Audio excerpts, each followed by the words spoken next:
లక్ష్మి అనేటప్పటికీ మొత్తం అందరం కూడా ఖచ్చితంగా పూజ చేసే రోజు ఏది అంటే శ్రావణ మాసంలో వచ్చేటటువంటి పౌర్ణమి ముందు శుక్రవారం వరలక్ష్మీ వ్రతం.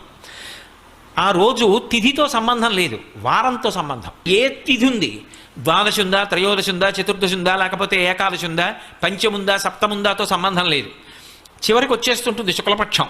పౌర్ణమి ముందు శుక్రవారం ఏమొస్తుందో ఆ శుక్రవారం నాడు వరలక్ష్మీ వ్రతం చేస్తారు.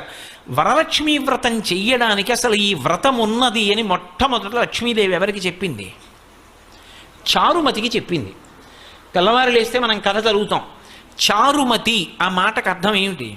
నిజానికి అద్భుతమైనటువంటి పేరు, ఆడపిల్లలకి పెట్టడానికి పరమయోగ్యమైనటువంటి పేరు చారుమతి. ఎంత చక్కటి పేరు! చారు అంటే సత్, మంచి